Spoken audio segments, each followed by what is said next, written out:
Viral তুফান সিনেমার স্থির চিত্র এবং শাকিব খানের সঙ্গে একসঙ্গে এবার হাজির হচ্ছে ঋতুপর্ণা সেনগুপ্ত।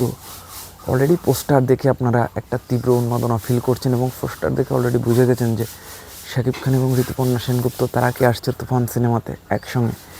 অলরেডি পোস্টারে কিন্তু তাদের এই বন্ডিংটা কিন্তু আপনারা দেখে ফেলেছেন, সেখানে আরও অনেকে আছে এবং এটা নিয়ে অনেকে আমার কাছে ইনবক্স করছে যে ভাই ঋতু শাকিব এই ম্যাজিক্যাল পেয়ারটাকে স্ক্রিনে হাজির হতে পারে।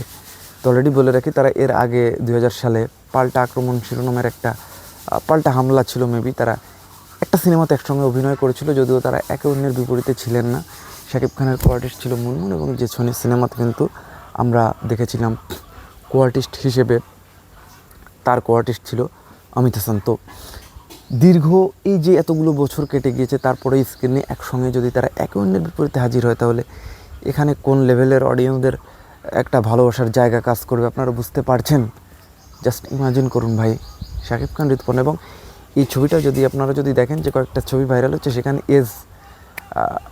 যে একটা এজ ডিস্টেন্স কোনো একটা ব্যাপার, এটা বোঝার কোনো একটা উপায় কিচ্ছু নেই। একদমই মনে হচ্ছে একজন ষোড়শী টিনেজার, একজন অষ্টাদশী বাচ্চা ছেলে কেবল গোপ গজাচ্ছে এরকম একটা ছেলে দাঁড়িয়ে আছে স্ক্রিনে। জাস্ট থমকা ভাই, একদম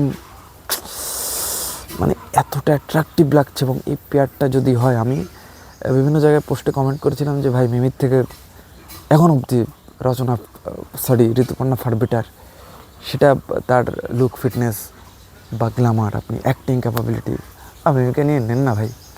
আমি বিভিন্ন জায়গায় একটা কমেন্ট করেছিলাম যে মিমিকে ঋতুকে নিয়ে নেন না, আমি এরকম কমেন্ট করেছিলাম যে।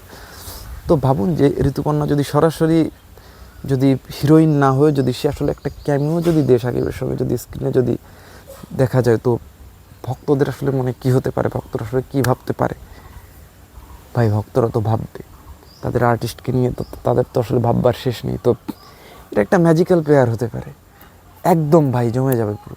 শাকিব খান, ঋতু, হোয়াট এ কম্বিনেশন ম্যান। তো তুফান ফ্লোরে অলরেডি চলে গিয়েছে এবং তুফান প্রেক্ষাগৃহে আসছে। সেখানে যদি ঋতুর মতো নায়িকা শাকিব খানের সঙ্গে থাকে, তো ডেফিনেটলি সেখানে আরও ভালো কিছু এবং সাকিবিয়ানদের জন্য একটা পরম পাওয়া, একটা অন্যরকম একটা বড় কিছু, বৃহৎ কিছু হতে যাচ্ছে। বৃহৎ কার্য সবসময় কিন্তু হতে থাকে এবং বৃহৎ কার্য সঙ্গে যারা জড়িত তারা প্রত্যেকে কিন্তু প্রশংসাযোগ্য এবং তারা প্রত্যেকেই কিন্তু তারা আসলে এই ছবির ক্রেডিট তারা প্রত্যেকেই পায়, যারা এর আসলে ক্যামেরার পিছনে রয়েছে থেকে শুরু করে টোটাল। আসলে ঋতু শুধু একবার আসুক, সাকিব ঋতু ছবি জুটি আমরা তাদের সানন্দে আমাদের এই বাংলায় গ্রহণ করে নেব।